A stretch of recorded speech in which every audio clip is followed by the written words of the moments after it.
gracias a Dios por ustedes, por la iglesia, el ministerio de vuestros amables pastores.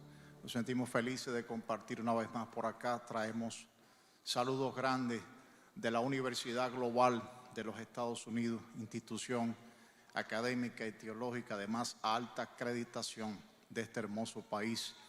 El academicismo que está desplegando en los últimos años es incomparable y nos da mucha alegría el trabajo que estamos realizando allá, intenso, ferviente. Así es que les transmitimos un saludo de allá, de nuestra amada ciudad de Tyler, a la par que les agradecemos el privilegio de poder volver a ver sus rostros, que son para nosotros tan queridos. Están en nuestras oraciones y en nuestros pensamientos. Adelante, iglesia, que Dios está con ustedes. Mi esposa les saluda brevemente. Dios le bendiga en esta hermosa mañana de este día que ha hecho el Señor, grande y poderoso. ¿Cuánto dicen glorias a Dios? Glorias al Señor porque Él ha sido bueno y Él ha sido misericordioso. Y le damos gracias al Señor por esta amable invitación de esta iglesia en este día para poder compartir con ustedes la palabra de Dios. Agradecemos al Señor por ese pueblo de Dios presente en este lugar y por ese pueblo de Dios hermoso que está viendo a través de las líneas y aún aquellos que lo van a ver posteriormente.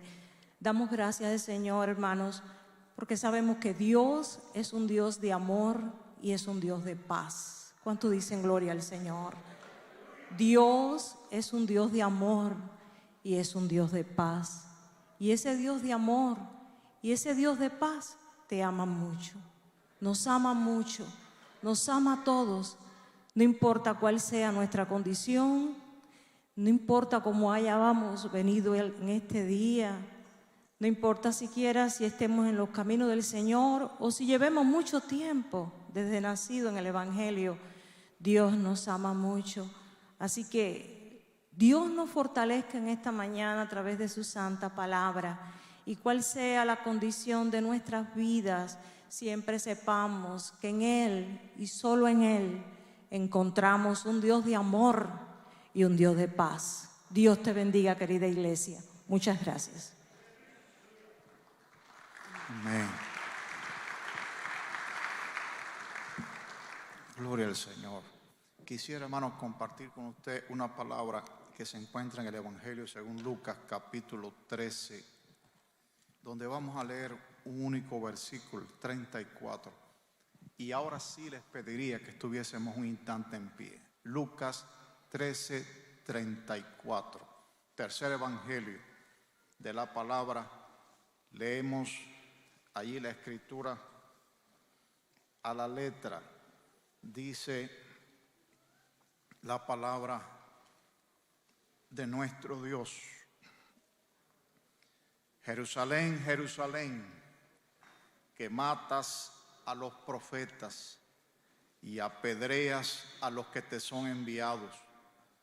¿Cuántas veces quise juntar a tus hijos como a la gallina a sus polluelos debajo de sus alas y no quisiste? Padre bueno, gracias te damos en esta mañana por tu bendita palabra, que te pedimos sea aplicada a nuestros corazones, a nuestros pensamientos, a nuestras necesidades.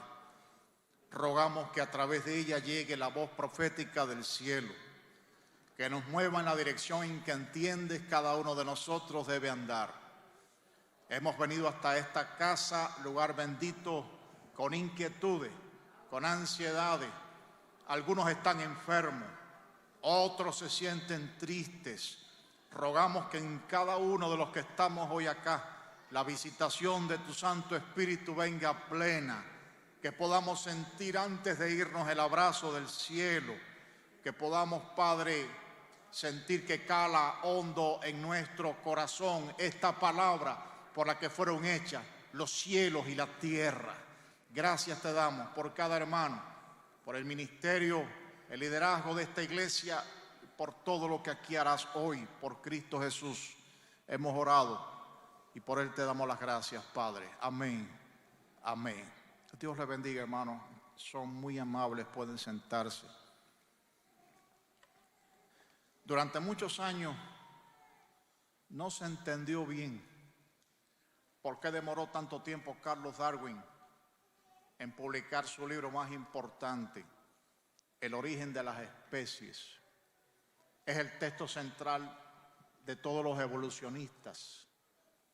Los principales seguidores consideran que con esta publicación él hizo algo parecido a lo que logró Isaac Newton con su Principia Mathematica, título en latín, la obra que cambiaría para siempre la cosmovisión biológica del mundo.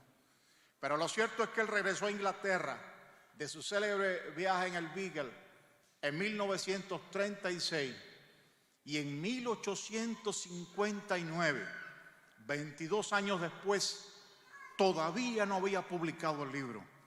Estaba detenido. Hoy que lo tenemos con nosotros, hoy que lo utilizan como una herramienta de trabajo contra toda doctrina creacionista, contra la palabra de Dios, contra los primeros capítulos del libro de Génesis, muchos se preguntan ¿por qué demoró tanto tiempo Darwin en publicar ese libro? 22 años retenido el manuscrito, 22 años sin ir a la imprenta, 22 años sin darlo a conocer. Hoy día los historiadores de la ciencia conocen el secreto. Lo que impedía que lo publicara era su esposa. La señora Emma Wedgwood era una ferviente cristiana, una mujer de Dios incomparable, e influía constantemente sobre él tratando de disuadirlo para que no publicara un libro que haría tanto daño a la fe cristiana. 22 años duró aquella batalla hasta que Darwin, desoyendo la voz profética de su esposa, lanzó el libro al conocimiento público. Es poco lo que puede decirse hasta el día de hoy del daño que ha hecho esa publicación. Fue el fundamento mismo, la llamada premisa científico-natural de la filosofía marxista. Fue la génesis de todos los movimientos que discriminan a las personas por sus capacidades, por su raza. Es la quinta esencia del racismo, vista desde el naturalismo. No hay posiblemente un libro que le haya hecho más daño a la historia siguiente de la humanidad que El origen de las especies, de Carlos Darwin. 22 años luchando con el profeta, 22 años luchando con alguien que le instaba a no hacer algo tan nocivo, tan pernicioso. Darwin tuvo profeta. Muchos creen que fue un hombre que vivió aislado de la iglesia. No, Darwin tuvo profeta, y tuvo una profeta muy cerca de él, y fue su propia esposa, pero él la desestimó. Tuvo a la profeta demasiado cerca y él la desestimó. Estamos hablando en esta mañana bajo el título Profetas apedreados. También cabía un título que en la madrugada sentía en cuanto a llamarle Hoy al profeta.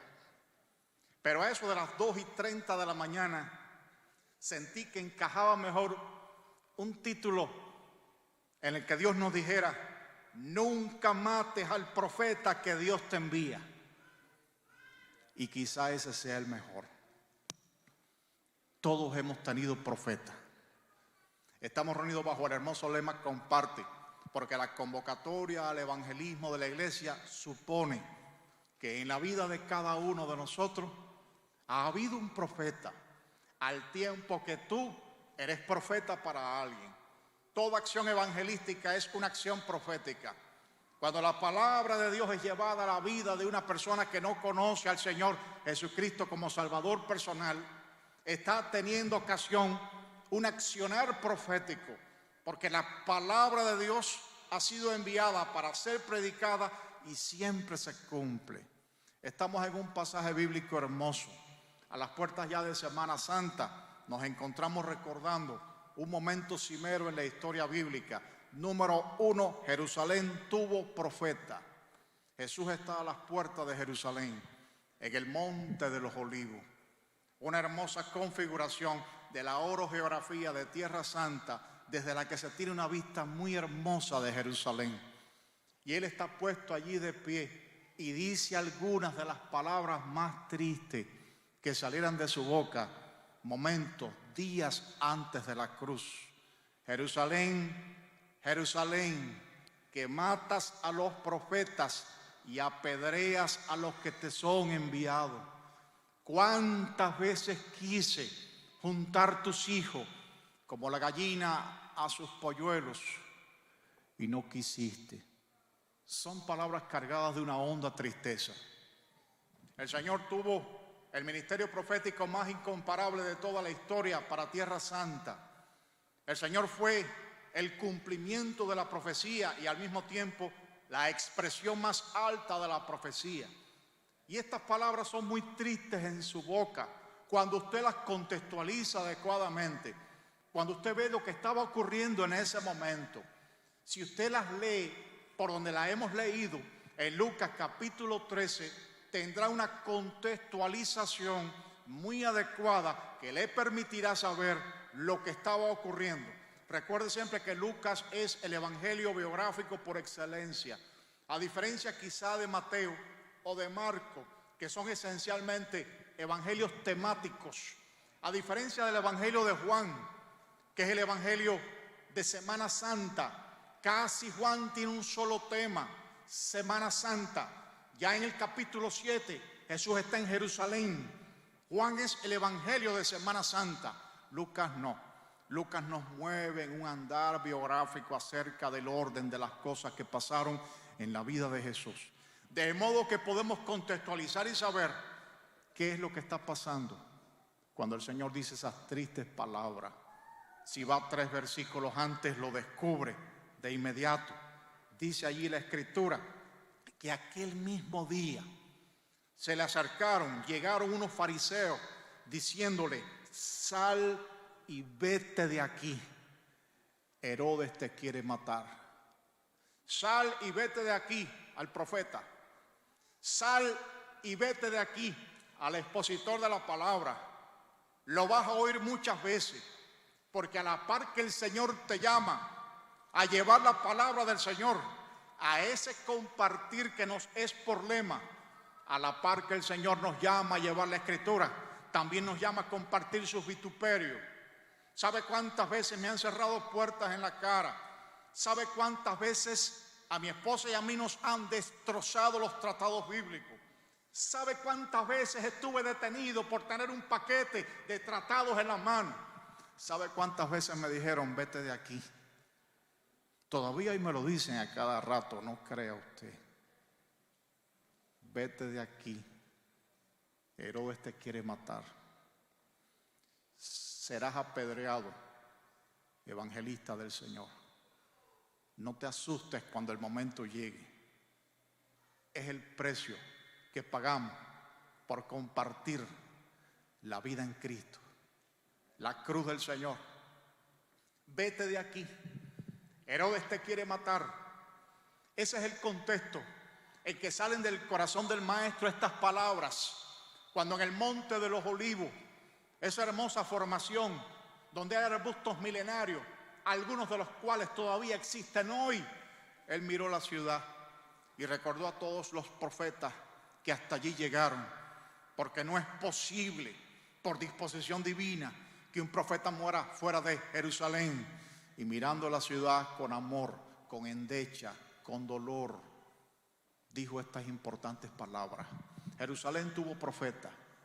Los que no oyen al profeta terminan mal. Jerusalén terminó mal. En el año 70 después de Cristo, en ese mismo monte de los olivos, en que el Señor Jesús está diciendo esas palabras, en ese mismo lugar, el general Tito, hijo del emperador romano Vespasiano, dispuso sus legiones y arrasó la ciudad. No quedó piedra sobre piedra. El muro fue derruido. Hasta hoy lamenta el pueblo de Israel el derrumbamiento de su templo y la única persistencia del muro de los lamentos, que no era parte de la estructura del templo per se, sino de las protecciones exteriores. El que no oye al profeta termina mal. El que no oye al profeta sufre las consecuencias y se apaga. Israel, como nadie, sufrió las consecuencias de rechazar al más grande profeta de la historia en la persona del Señor Jesús. Todos tenemos profetas en la vida. A la vida de todos nosotros llega un profeta. Hay alguien que viene con una palabra del cielo y no siempre es agradable. Vivimos esencialmente en una cultura de halagos, donde lo que más queremos oír son aplausos, que digan que es encomiable la conducta que tenemos. Y ese no es el profeta. El profeta es uno que habla de parte de un Dios que es tan limpio, que dice la palabra que es más sublime que los cielos, que no contemporiza con la carne y el pecado, que tiene que estar lejos de todo lo que contamine su santidad. El profeta es uno que habla de parte de él. ¿Cómo vamos a halagarnos? ¿Cómo vamos a esperar el aplauso? ¿Cómo vamos a esperar el encomio cuando nuestras vidas están a veces tan disueltas en el lodazal del más abyecto pecado? ¿Cómo vamos a escuchar una palabra así? Las palabras de los profetas fueron duras siempre para Israel. Pero mire, hermano, Dios le ama tanto a Israel. Dios le ama tanto a usted. Dios me ama tanto a mí, que por desordenada que esté en nuestras vidas, siempre llega el profeta. Dios se las ingenia siempre para que su palabra llegue. Dios se las arregla para que la persona más mala de este mundo reciba un testimonio del cielo. Número 1, Jerusalén tuvo profeta. Número 2, Pilato tuvo profeta. Él se está debatiendo y no sabe qué hacer con el Señor Jesús. Dice la Escritura que él descubrió y se dio cuenta, así lo dice literalmente, que por envidia habían entregado al Maestro. Si alguien te envidia hoy, debes saber que a él lo envidiaron primero. Si alguien la emprende contra ti por pura envidia, debes de saber que por envidia entregaron al Maestro, no fue por otra cosa. Y Pilato, que era una persona acostumbrada a hurgar en los ojos de un reo, estaba acostumbrado a dirimir asuntos de justicia. No era un improvisado, era un gobernador, procónsul allí de Judea, acostumbrado a revuelta, acostumbrado a discernimiento, a juicio, sentado en el estrado de magistrado siempre. Él pudo calar la santidad grande de los ojos del Señor Jesús. Y apenas habló unos instantes con él, se dio cuenta de que delante tenía una persona sin culpa. Lo comparó con los gritos airados de las multitudes, de los líderes del templo, del Sanedrín, de los sacerdotes. Y cuando hizo las comparaciones llegó a una conclusión: por envidia le entregaron. Así es que había que hacer alguna maniobra para ver de qué forma él lograba resolver aquel asunto. E ideó un ardid prometedor: Barrabás. En todas estas ocasiones festivas de Pascua es costumbre que como expresión de benevolencia se suelte a un preso. Pero este que tengo es tan obviamente culpable que no tiene comparación con el otro que se dice rey de los judíos. Este es asesino, protagonizó una revuelta, tiene sangre en las manos. Y este otro solo tiene las pretensiones de ser el rey de los judíos. Nada ha hecho. La elección era obvia. Y así se debatía Pilato en aquellos instantes acerca de qué hacer con el Nazareno, en quien sentía toda la inocencia. Pero él estaba muy confundido. Pilato no era un hombre de decisiones intensas. Pilato no era un hombre comprometido con su palabra. Él no era un hombre que buscaba primero que todo de qué lado estaba la verdad y la justicia. Él se balanceaba entre los intereses de los judíos y los de Roma. Así que en medio de aquella confusión, Dios, que también amaba a Pilato, como te ama a ti y como me ama a mí, ¿qué fue lo que hizo el Señor? Le mandó un profeta ¿Quién fue el profeta para Pilato? Su esposa.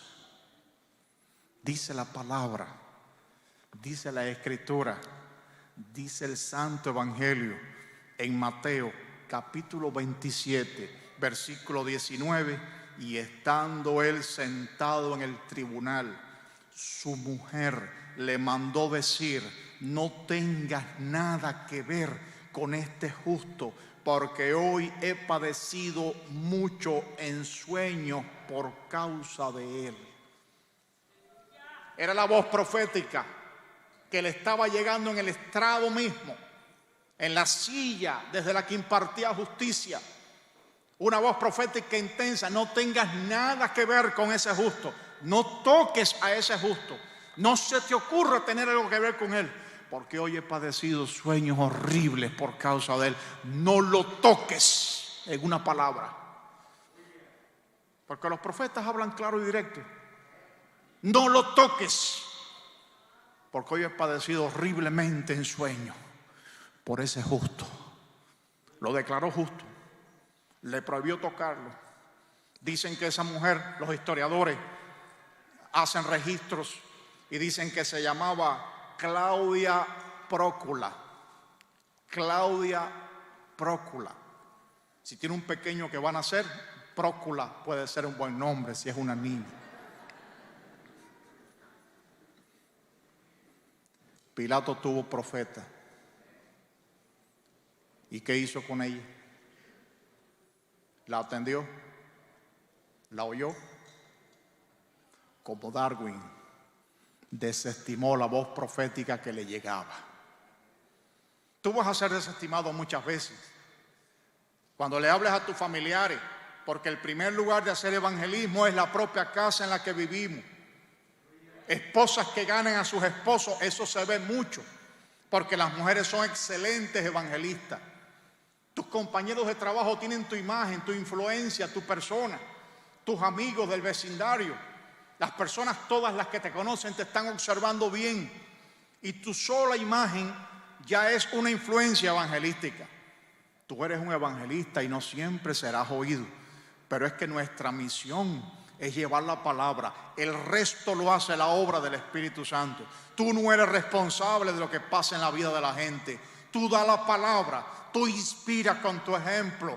Tú haces a las personas sentir que este es un lugar en el que es bueno que vengan, en el que estén, en el que es bueno venir. Invítala, dale la invitación, hálala, arrástrala. No importa tu capacidad cuál sea, no importa tu inteligencia cuán o no despierta esté. Yo he conocido retrasados mentales que han traído la fe a la gente. Y como historiador de las asambleas de Dios, que me paso la vida curioseando a veces en la historia de la gente, recogí la historia de quien fuera secretario nacional de las asambleas de Dios de Cuba, en uno de sus templos más efectivos, el de Regla. Raimundo Oropeza se llama. Cosía ladrillo, era alfarero y tenía un compañero que era retrasado mental, que se llamaba Arquímedes García. Arquímedes hacía trabajos sencillos porque su inteligencia no era plena, su retraso era evidente, pero a cada rato, toda la semana, le decía a Oropeza: Raimundo, ven conmigo a la iglesia. Y Raimundo, como lo veía tan afectado, no le hacía caso. Cuando la semana siguiente volvía la palabra: Raimundo, ven conmigo a la iglesia. Un día de esos en que los humanos tocamos fondo, y todas las personas tocamos fondo un día. Tú puedes estar tocando fondo hoy, un día como ese que es hoy para ti, en que Oropeza sintió que estaba tocando fondo. Le dijo: de acuerdo, me voy contigo a la iglesia. Y se fue con Arquímedes. Llegaron, no era ni siquiera un culto de domingo, era un miércoles por la noche. Estaba predicando el pastor misionero Peterson, de apellido, misionero conocido en Cuba, en República Dominicana. Se sentaron tranquilitos allí detrás. Peterson predicó, terminó su mensaje. Cuando acabó, dijo Peterson: si hay alguien aquí que quiere recibir a Cristo como Salvador personal, levante su mano. ¿Y dónde está? Y Arquímedes le dijo a Oropesa, levanta tu mano. Levantó la mano. Peterson le dijo, avanzó el mensaje, esas personas que han levantado sus manos, por favor, pónganse de pie. Y Arquímedes le dijo, ponte de pie. Oropesa se puso de pie. Y Peterson fue más allá. Esas personas que se han puesto de pie, por favor, pasen aquí delante. Y Arquímedes le dijo, pasa adelante. Y lo llevó con él. Oropesa no sabía qué hacía en el altar en ese momento. Y me cuenta que días después, recostado a un alambre de púa de una cerca en la calle, él sintió a Dios tan profundo, y le entregó su vida para siempre. Llegará a ser en la historia secretario nacional de la organización en los tiempos más difíciles. Llegará a ser el constructor de uno de los templos más importantes de las asambleas de Dios en toda su historia. Llegará a ser un hombre extraordinario. ¿Quién lo trajo a la fe? ¿Quién fue el que lo llevó a la iglesia? ¿Quién lo sentó en el banco sin entender lo que estaba pasando ni lo que se estaba haciendo? ¿Quién fue el que le dijo, levanta tu mano, ponte de pie, vamos allá adelante, yo te llevo, yo te acompaño? Un retrasado mental. ¿Cómo tú no vas a poder traer almas aquí al templo? Si cuando tú quieres que las cosas pasen, tú sabes cómo, Óigame, cuando las damas quieren que algo ocurra, aquello es tremendo. Fíjese que es más frecuente que una esposa traiga a un esposo a que un esposo traiga a una esposa. ¿Lo ha notado? ¿Lo ha notado? El poder de persuasión que tiene su esposa. El esposo en la casa dice, aquí mando yo y se hace lo que yo diga. Y usted va donde yo le diga. Y el domingo entonces usted lo ve sentadito ahí con ella y tranquilito. Y usted dice, sí, ya veo quién manda, sí. Tú puedes traer almas a este lugar, hermano. Recuerda que hoy no te van a hacer caso. Hoy no te van a hacer caso. Pero las personas tocan fondo. Hoy no te van a hacer caso. Pero el próximo domingo las personas empiezan a flaquear. Y la semana de más arriba. Y esa voz tuya que esté diciéndole insistentemente, ven conmigo a la iglesia. Acompáñame a la iglesia. Yo voy contigo y te llevo a la iglesia. Siéntate con él allí al ladito de él. Y cuando la pastora llega al llamamiento, levanta tu mano. Ven, ponte de pie. Yo te voy a llevar allá adelante. Y deje que la obra del Espíritu Santo tenga ocasión y sea usted instrumento. Porque eso es lo que somos. Instrumento.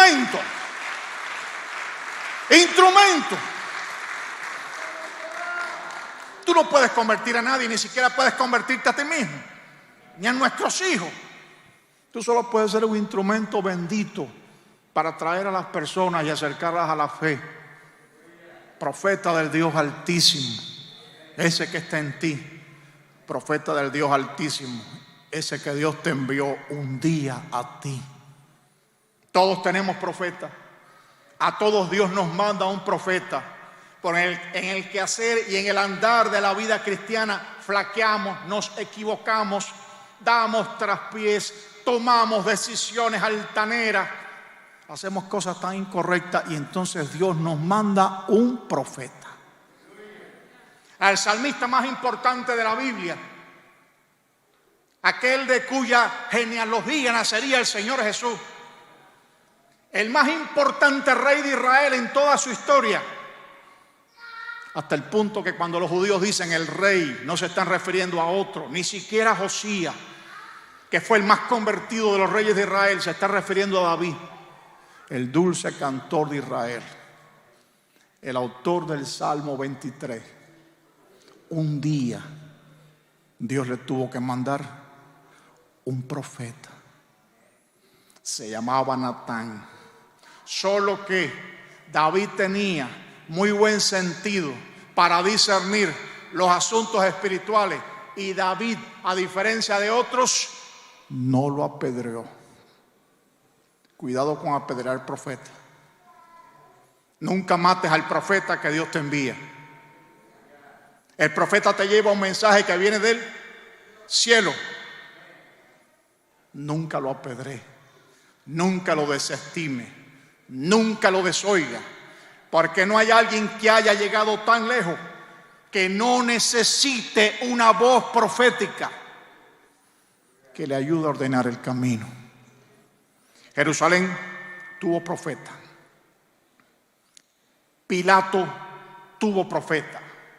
Número 3, Jeroboam tuvo profeta. El malvado rey de la parte norte de Tierra Santa, en los momentos más desastrosos de la historia de Israel, Dios levantó a un hombre que no era hijo de profeta, era pastor de bueyes y se llamaba Amós. Formó parte de la hornada de profetas del siglo VIII antes de Cristo, a la par de Osea, y fue enviado al reino del norte. Vivía en el sur, fue enviado al reino del norte y fue allá arriba con una palabra muy dura de amonestación contra Jeroboam. Y el sacerdote Amasías le escuchó, lo oyó y fue y se quejó de inmediato a donde estaba Jeroboam, que es una forma de apedrear al profeta. Ve y di lo que dijo y dale el sentido de la defección. Y dice la palabra que el profeta, el sacerdote Amasías, sacerdote de Betel, dice que fue donde Jeroboam, Amós capítulo 7, versículo 10, y dice que le dijo: Amós se ha levantado contra ti en medio de la casa de Israel.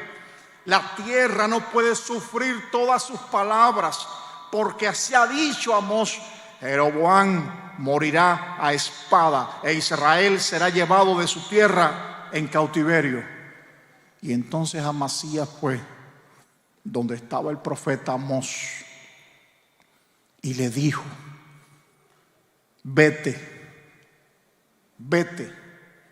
huye de la tierra de Judá, huye a tierra de Judá, regresa a tu tierra, estás en el norte, regresa a tu tierra y come allá tu pan y profetiza allá. Vete de aquí y profetiza allá. Como te han dicho quizás tantas veces a ti, vete a tu tierra. ¿Se lo han dicho? ¿Sabe? A mí me lo han dicho. Vete a tu tierra y profetiza allá. Cuando usted aquí no ha sido invitado, usted ha sido enviado. A usted lo envió Dios aquí. Si Dios no lo quisiera aquí, usted no estuviera aquí. Usted estuviera allá. Pero Dios necesita profeta aquí. ¿Por qué no lo levantó del reino del norte? ¿Por qué tuvo que venir de la sureña, Tecoa, el profeta Amós, y subir hasta el norte a dar palabra a Jeroboam? Porque allí no estaban las personas que necesitaba Dios. Gente que le busque, gente que le escuche y sobre todo gente que tenga el valor de decir lo que Dios dice que se diga. Estamos en uno de los momentos más tristes de la historia, en que tantas profecías no se cumplieron. Recientemente las vivimos, usted sabe cuáles son. Cuántas personas alzaron la voz y a través del tono adulador, elogiador, buscando la gracia de los hombres, hablaron de parte de Jehová y Jehová no habló. El profeta verdadero nunca lo apedree. La voz que llega del cielo, aquel en quien está la palabra de Dios, no lo toque, no lo toque. Tiene desórdenes, déjeselos a Dios. Más desórdenes tienen papá y mamá, y los amamos y los consentimos y los dejamos. Es papá y es mamá. Desórdenes del profeta, sí, tiene mucho. Eliseo era áspero. Eliseo no recibió a Naamán el sirio. Eliseo le dio la espalda, ni siquiera le salió a ver y a hablar. Dile que se vaya a zambullir 7 veces a Jordán y usted no se lo va a decir. No, dale el recado. ¡Qué aspereza! Juan el Bautista, palabras de los profetas tan duras, tan directas, pero no se podían tocar. Eran los profetas de Dios. Y Amasías, sacerdote de Betel, le dijo al profeta de Dios: vete a Judá y coma allá tu pan y profetiza allá. Y Amós le contestó en esa misma palabra, en el versículo 16. Tú dices: no profetices contra Israel, ni hables contra la casa de Isaac. Por tanto, así ha dicho Jehová: tu mujer será ramera en medio de la ciudad, y tus hijos y tus hijas caerán a espada, y tu tierra será repartida por suerte, y tú morirás en tierra inmunda. No terminó bien Jeroboam, no terminó bien Amasías, no terminó bien el reino del norte. Desapareció por la invasión asiria totalmente el reino del norte. 10 tribus se perdieron para siempre. Usted leerá hoy muchas publicaciones que se llaman a la búsqueda de las tribus perdidas de Israel. Son ilusorias. Se perdieron las 10. Nadie sabe dónde están. Los que regresaron se mezclaron con asirios y desapareció el reino del norte, porque no oyeron la voz del profeta. Al profeta hay que oírlo. Al profeta hay que oírlo. A Jesús había que oírlo. Todavía Jerusalén existiera, todavía estaría allí el muro, todavía estaría el templo, todavía estaría intacta la ciudad, pero no lo oyeron. 2000 años de dispersión, las persecuciones más cruentas, bajo la Inquisición española, portuguesa, después bajo las persecuciones napoleónicas, después bajo las persecuciones hitlerianas, nazifascistas, el Holocausto, después bajo toda clase de discriminaciones, de antisionismo. 2000 años por no oír al profeta. Pilato no oyó a la profeta que se le mandó. Se suicidó pocos años después de ser destituido, y su nombre hoy es execrable. Fue el hombre que tenía delante a la verdad y estaba preguntándole a Jesús: ¿qué es la verdad? El que es de la verdad oye mi voz. Y Pilato preguntó: ¿qué es la verdad? La tenía delante. Eso es para que tú sientas que no siempre las personas van a responder a tu predicación. El hecho de que no se conviertan no significa de ningún modo que la palabra que tú has dado no esté en la voluntad y en el santo propósito de Dios. Porque con Jesús no se convirtieron en Nazaret, porque con Jesús no se convirtió Pilato, porque Judas Iscariote estuvo 3 años viendo las administraciones más fuertes del Espíritu en el ministerio de la vida pública del Señor Jesús. Y Judas Iscariote nunca se convirtió. Tuvieron profetas. Hubo profetas que les llevó la palabra. Tuvieron todos alguien que de parte de Dios les habló. Sedequías tuvo finalmente profeta. Está siendo sitiada Tierra Santa cuando Dios levanta a Jeremías. Y Sedequías no quiere oír esa palabra. Él quiere oír una palabra según la cual Dios va a proteger la ciudad. Él quiere escuchar un tipo de mensaje que haga sentirle seguro en el trono. Él tiene cierta expectativa acerca de lo que Dios va a hablar o hacer, y él quiere condicionar la palabra de Dios a sus intereses personales. Y Dios no tiene compromiso con nadie, hermano, más que con su palabra.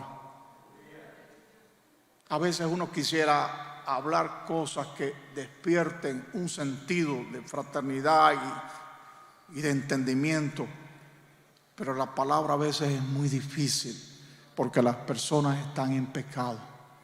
¿Qué puede decir Dios desde un púlpito a un auditorio en el que hay personas que están en completo adulterio, hombres con 2 o 3 mujeres? ¿Qué puede decir el Señor a un auditorio en que hay personas que tienen altares en la casa? ¿Qué puede Dios decir a un auditorio donde hay personas que van a asesinar y a matar? Yo he estado en lugares donde ha habido personas con intenciones de cometer un homicidio inmediato a la salida del culto. Y yo he visto al profeta levantarse, mi esposa estaba allí, y decir a la congregación: deténgase todo el mundo inmediatamente. Lo que vas a hacer, páralo inmediatamente. Muere en el altar esa intención. No te vayas y ven acá. Vi al profeta luchar tantos minutos. Lo vi luchar desesperadamente. Algunos creyeron que se había vuelto loco. Y otros tuvieron la intención de llamarle al orden, que es una de las formas de apedrear al profeta. Saliendo de allí, a los 15 minutos, asesinó a la esposa. Le dio una puñalada en el cuello y murió en segundos. ¿Qué quería que el profeta dijera? Sigan así, que están bien, van a prosperar, vayan adelante, todo es un triunfo y una victoria. No, la voz desgarradora del profeta viene del cielo. Cuando el profeta es auténtico, cuando la voz viene de lo alto, la palabra que viene amonesta, redarguye, quebranta, rompe los huesos, penetra hasta partir el espíritu, los tuétanos, las coyunturas, discierne las intenciones de los corazones. Es la palabra de Dios. Es la palabra de Dios. Eran tan sensibles los judíos de los tiempos antiguos. Oían a Dios hablar. Josías escuchó la lectura de lo que se cree fue el libro de Deuteronomio, que encontraron en el templo. El sacerdote Hilcías lo puso a su alcance, le dieron lectura, y cuando escuchó aquella palabra, rasgó su ropa. Echaron ceniza sobre sus cabezas, se quebrantaron en el suelo.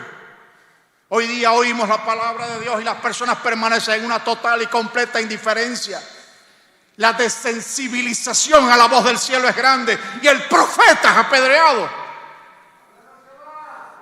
No hay un programa de televisión, no hay un espacio online, no hay un canal virtual en el que usted vea que pase más de una hora sin que se diga, este es esto y aquel es lo otro, y este que está predicando aquí, el tiempo no lo gastan para hablar de lo que representan las herejías contemporáneas. El tiempo no lo gastan para hablar de los que confunden al mundo. El tiempo lo gastan para hablar del siervo, la sierva, el profeta, la profeta, el hombre de Dios con sus errores, con sus desaciertos, pero que está batallando todos los días, batallas inigualables, incomparables, para poder oír la palabra ahí arriba en el cielo. Esa palabra no se oye en el Walmart. Yo no oigo a Dios en restaurantes, a donde nunca voy. Tengo que oírlo por las madrugadas. Tengo que romper la cúpula de bronce que a veces no me deja llegar hasta que logro llegar al cielo. Tengo que llorar en su presencia hasta que siento la voz que se destila, hasta que siento la voz del Espíritu. Y como tal hay que darla, como tal tienes que darla, aunque el precio sea que te apedreen. No es la primera vez. Ya nos arrestaron, ya conozco los calabozos, ya conozco las sanciones, las depravaciones, ya las conozco todas. ¿Qué queda? No queda nada. Pero esa es la paga al profeta. Jerusalén, Jerusalén, el más grande profeta que tuvo Israel a las puertas de Tierra Santa. Jerusalén, Jerusalén, que matas a los profetas y apedreas a los que te son enviados. ¿Cuántas veces quise? ¿Cuántas veces quise? Y no quisiste. Nunca apedrees al profeta. Trata de entender cuando es Dios quien está hablando. Y cuando te des cuenta que Dios está hablando, detente y no hagas más nada. Tu voz crítica no se levante. Tu mano no se levante. Como lo hicieron contra Jeremías. Los hombres de Anatot, la ciudad natal, fueron los primeros que se levantaron contra él. En boca del profeta Jeremías estaba la única solución al problema que representaba el sitio de la ciudad de Tierra Santa. Iba a ser arrasada bajo la comandancia de Nabuzaradán, capitán de la guardia de Nabucodonosor. Iba a ser destruida la ciudad. Algunos de ustedes que me están escuchando por ese satélite van a ser destruidos. Ustedes van a ser acabados. Hay planes concretos de desbaratar tu casa, tu matrimonio, tus hijos.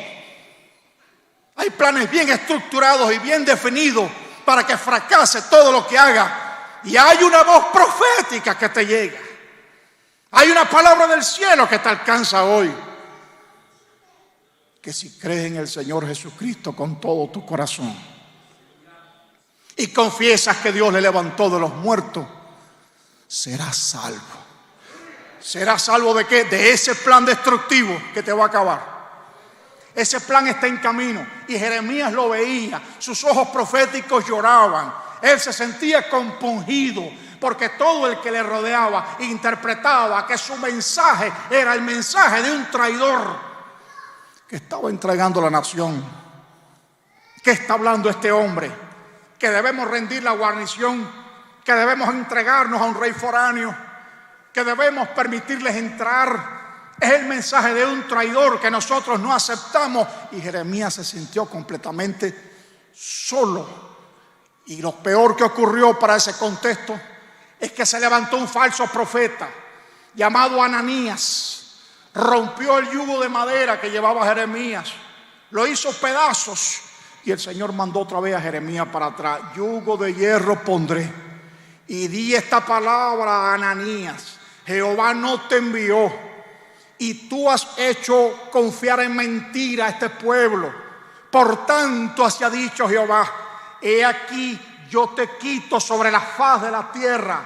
Morirás este año, porque hablaste rebelión contra Jehová. Y el mismo año Ananías murió, en el mes séptimo. Es muy delicado desoír al profeta. Es muy delicado no oírte cuando tú llevas la palabra. Y es muy delicado para ti no escuchar la voz que Dios trae para tu vida. Es muy delicado desatender la voz que te llama al arrepentimiento. Y es muy delicado dejar para mañana un arreglo con Cristo. A las puertas de Semana Santa, Él pronuncia estas palabras: en pocos días morirá. Morirá por los sabios y morirá por los necios. Morirá por los hombres y morirá por las mujeres, por los ancianos y los niños. Morirá por el más ilustrado citadino y morirá por el más rústico campesino. Morirá por cada persona que existió, existe y existirá. Morirá por el mundo. Morirá por ti. Delante de ti hay dos caminos. Jeremías lo explicó a la nación cuando le dijo en el capítulo 21, versículo 8: he aquí pongo delante de vosotros camino de vida y camino de muerte. En esta hermosa mañana, eso es lo que justamente nos presenta el Señor Jesús: camino de vida y camino de muerte. Las carreteras están atestadas de peligro. Salimos por la mañana y no sabemos qué va a pasar. Hace escasos días, tan cerca de aquí, 100 automóviles se estrellaron unos contra otros, de personas felices y contentas que pensaron que era un día más. Delante de ellas estaba abierto un camino de muerte. No sabemos lo que pasará en el día en que vivimos. Por eso es bueno que tú y yo estemos a cuenta y hagamos arreglo y no juguemos más con el pecado y nos arrepintamos de lo que estamos haciendo y nos acerquemos al Señor. Nos acerquemos al Señor. Acércate al Señor. Acércate al Señor, que el que se acerca a Dios se acerca al bien. Acércate al Señor y tu vida va a entrar en una dimensión diferente, de protección, de garantía, porque el ángel de Jehová acampa alrededor de los que le temen y les defiende. Porque es la forma más segura de vivir, porque es la manera más completa en que las personas llegamos a ser más plenas, en que nuestras facultades se desarrollan más y en que aquellos que bien nos aman son más bendecidos. Una vida sin Cristo es una vida vana. Una vida sin el Señor Jesús es una vida peligrosa. Mucho peligro tienen los que no han entregado sus vidas al Señor. La garantía que la palabra nos da del tipo de protección que tendrá aquel que ama al Señor Jesús y se ha entregado a Él es incomparable con respecto al mundo. De cuántas cosas nos ha guardado el Señor en estos tiempos: pandemia, tormentas de nieve, tantos peligros, tantas cosas horribles. Pero mire, hermano, usted ha sido fiel. Y usted ha estado en los caminos del Señor. Y usted se ha guardado. Y usted le ha amado. Y usted ha perseverado fiel. Hoy está aquí. Y Dios con ese amor tan grande le bendice, dándole protección. Hasta aquí han muerto personas más solventes que usted. Hasta aquí han muerto personas mucho más fuertes que usted. No más apuestas que usted, porque usted es más apuesto, pero han muerto personas con muchas más posibilidades que usted. ¿Qué fue lo que pasó? ¿Qué hizo la diferencia? La diferencia la hizo ese Señor Jesús del que te hablamos hoy. Ese Señor Jesús que se lamenta a las puertas de Jerusalén, de que una nación por la que podía hacer tanto, no quiso. Que no tenga que decir el Señor Jesús esto a las puertas de tu casa.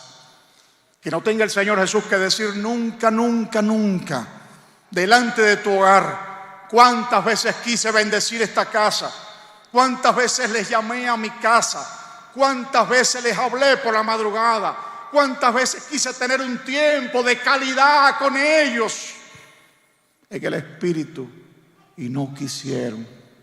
Cuántas veces les dije que no se separaran. Cuántas veces que no sea esa nunca, hermano, la palabra que el Señor Jesús tenga que decir a las puertas de tu hogar.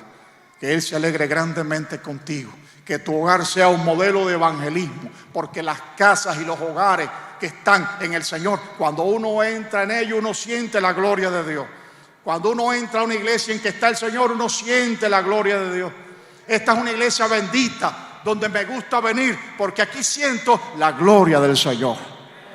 Porque usted le busca y le ama, y en este lugar paga un precio. Y este es un lugar grande y un lugar hermoso.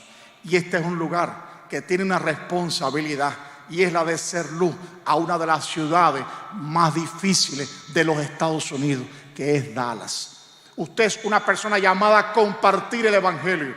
Usted es una persona llamada a regalar Biblia. Usted es una persona llamada a esparcir tratados donde quiera que va. Toda la vida me acompañaron cientos de tratados.